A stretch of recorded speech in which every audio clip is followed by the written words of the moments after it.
Welcome back to the Sophia D Radio Show. Today is our 12th year anniversary as an independent local radio show. I am so excited. Thank you so much for all of your support. Thank you for subscribing. And if you're watching for the first time, hit that red button, subscribe. We would love to have you be a part of what we do on the show. Thank you for your comments. Thank you for the conversations. Thank you for the private messages about the content that we produce. We want to make sure that we bring good entertainment to you in the midst of our crazy world. But with that being said, we have some merch. Get your Sophia D Radio Show t-shirt, y'all. $20. That's our anniversary special, $20. You can inbox me, DM me, email me, let me know. I'll get you your shirts to you. $20 is our anniversary special plus free shipping and handling. Okay, we're done with the announcements. For the first time on the Sophia D Radio Show, I am so thrilled, blessed, I'm tickled. I'm really besides myself, y'all. We have just someone that I love and adore. She is a businesswoman. She's a leader, an influential leader is what she is. And she's a wonderful mom, a wonderful grandmother. And for the first time on the Sophia D Radio Show, I present to you Miss Mrs Spurgeon, also known as my grandma, y'all. Hey, y'all. This grandma. I love this woman so much. She is the author of Sound of Hope. War, Struggle, and Peace. This is her second book, but her first published book. Mm-hmm. And I'm so excited to be a part of this beautiful journey with her. You'll learn a lot about Miss Spurgeon. You'll see a lot of my characteristics come from her. She is just a jewel to be around. And Miss Spurgeon, mm-hmm. I want to thank you for being on the Sophia D Radio Show. It didn't take us 12 years to have her on here, but this is a very special celebration, so we can honor Miss Spurgeon. Thank you. Also known as my grandma. So Miss Spurgeon, this book, Sound of Hope, War, Struggle, and Peace.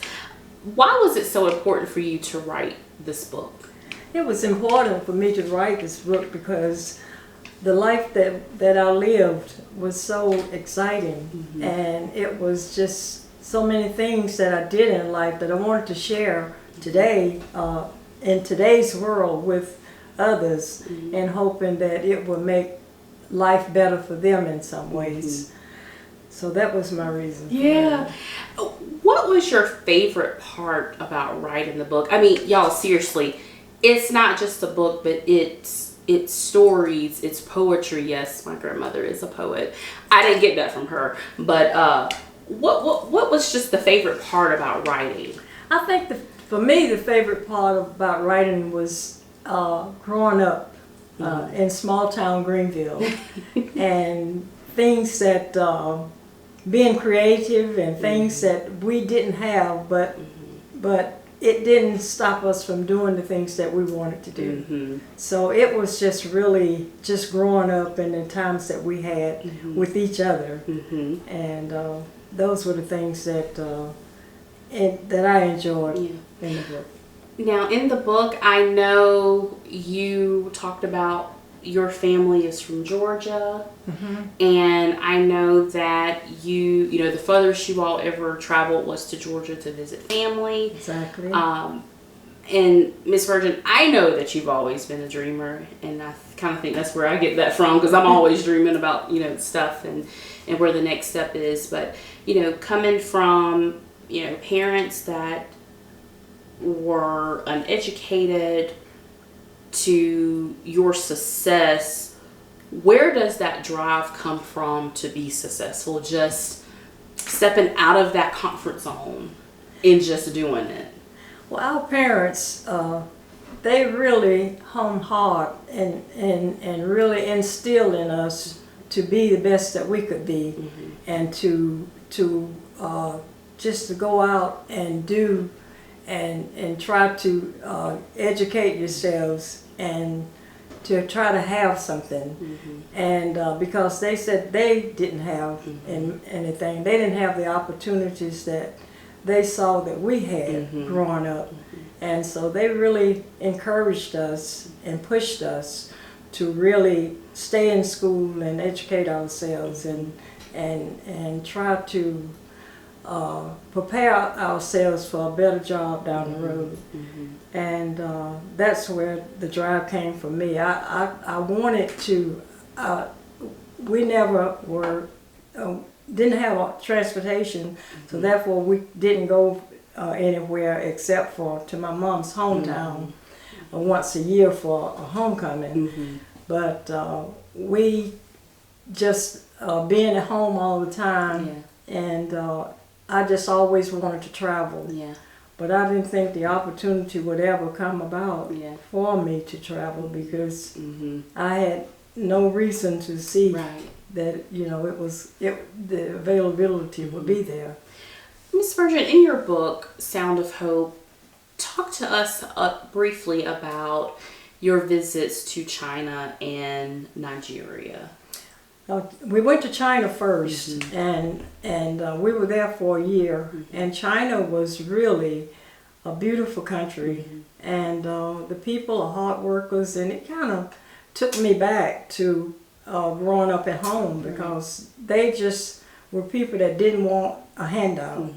And we wanted to, the family that we kind of adopted while we were there, we wanted to do something nice for them and wanted to buy them some nice furniture, but they told us that they couldn't accept it because their neighbors would ostracize them and wouldn't allow them to accept it. So they wouldn't, they told us that no, we can't accept it. They appreciated us offering it, but no, they wouldn't, they couldn't accept it.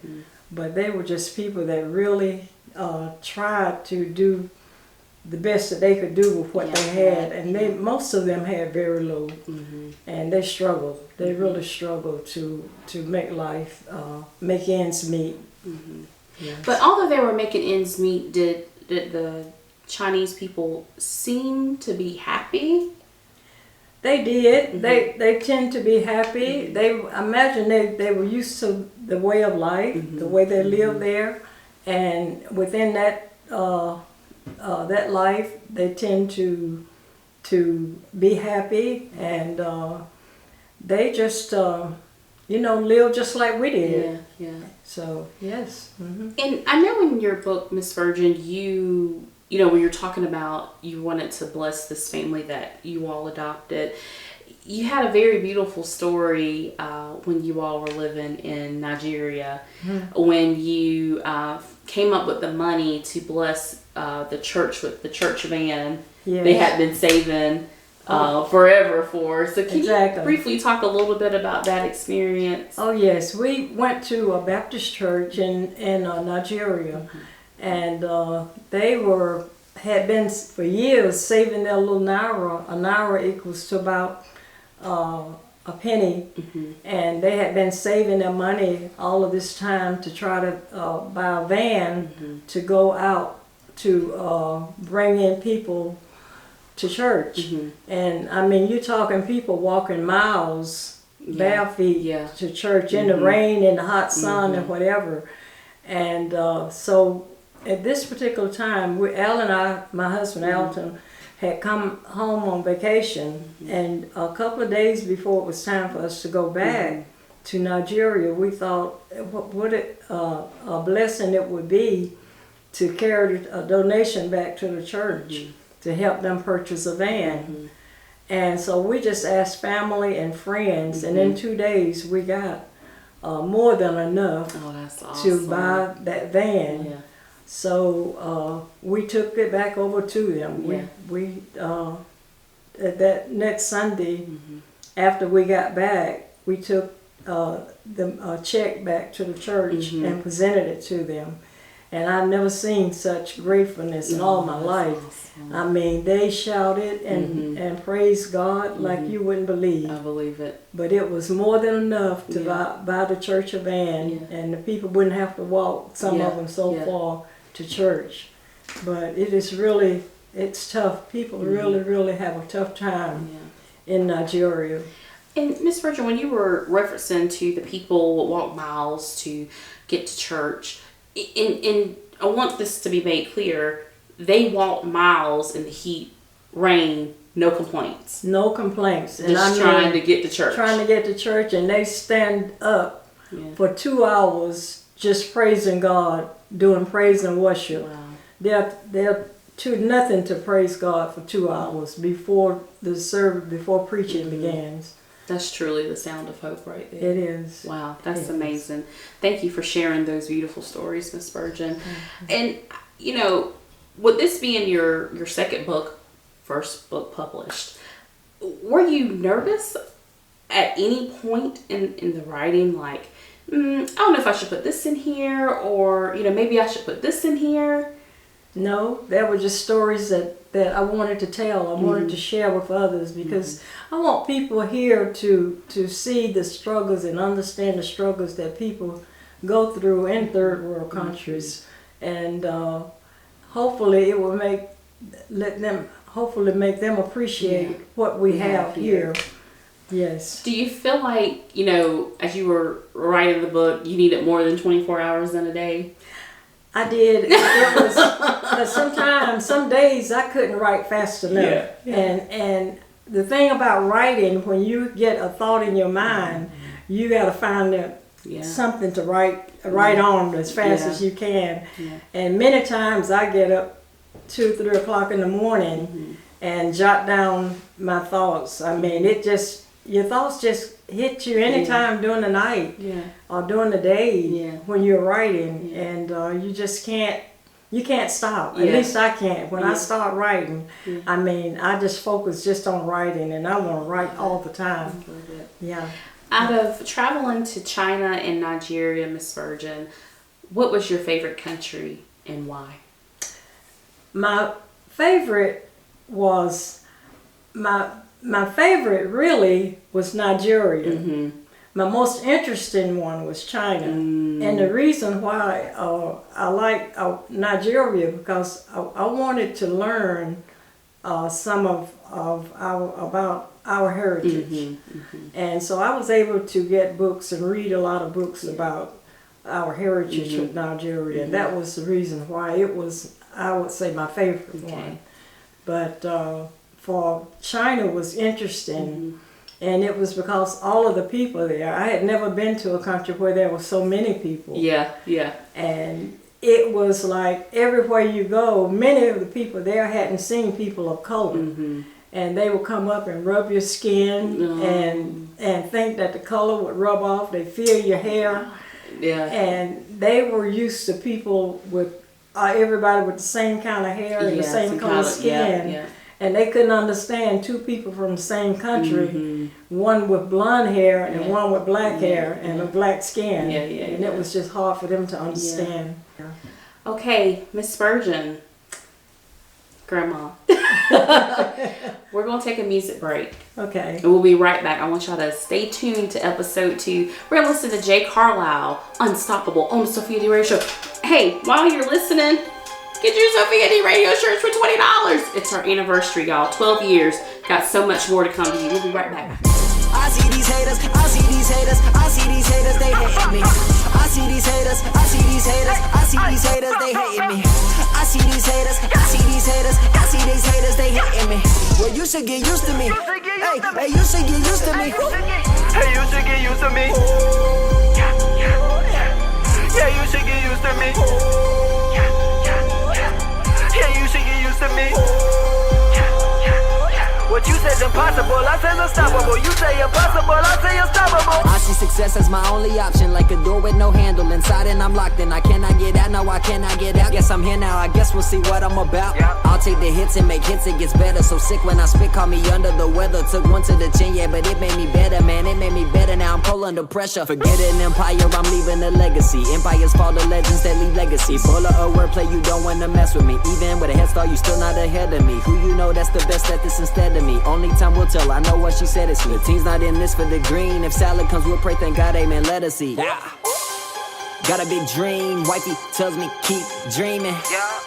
Got a big dream, haters say you keep dreaming. It's cool to have a dream, but how do you react when it ain't easy? When you know what you were made to do, and I tell them what it's like, they don't believe me. Some days, man, I feel like it's impossible. Yeah, some days I know it feels impossible. Get your mind right. What you stopping for? If he gave this dream to you, it's unstoppable. I see these haters, I see these haters, I see these haters, they hating me. I see these haters, I see these haters, I see these haters, they hating me. I see these haters, I see these haters, I see these haters, they hating me. Well, you should get used to me. Hey, you should get used to me. Hey, you should get used to me. Yeah, you should get used to me. Yeah, you should get used to me. What you say's impossible, I say's unstoppable. You say impossible, I say unstoppable. Hold up, what you talking about? Hold up, what you talking about? Boy, you know that we go harder than any team you talking about. You cannot stop me even if you try. Got wings on my back, yes, I'm destined to fly. If you don't wanna see me succeed, well, I suggest closing your eyes. I do not care what you thinking about me. I rap how I want, that's what's different about me. Don't like what you hear, well, don't listen to me. Your mom's a good rapper, she listens to me. Can't imagine me blowing up, listen and see. If you made it this far, then you rocking with me. I know I sound crazy, but I just got back from the eye doctor and still don't see nobody stopping me. I listened to the doubts for so long, I started to believe it myself. Then I realized who I'm living for and I ain't gotta go and do it by myself. I got my grind right, I spend my time right, never put my dreams for sale. And it with no plan B, boy, how many times I gotta tell her? Some days, man, I feel like it's impossible. Yeah, some days I know it feels impossible. Get your mind right. What you stopping for? If he gave this dream to you, it's unstoppable. I see these haters, I see these haters, I see these haters, they hating me. I see these haters, I see these haters, I see these haters, they hating me. I see these haters, I see these haters, I see these haters, they hating me. Well, you should get used to me. Hey, you should get used to me. Hey, you should get used to me. Yeah, you should get used to me. Yeah, you should get used to me. What you say's impossible, I say's unstoppable. You say impossible, I say unstoppable.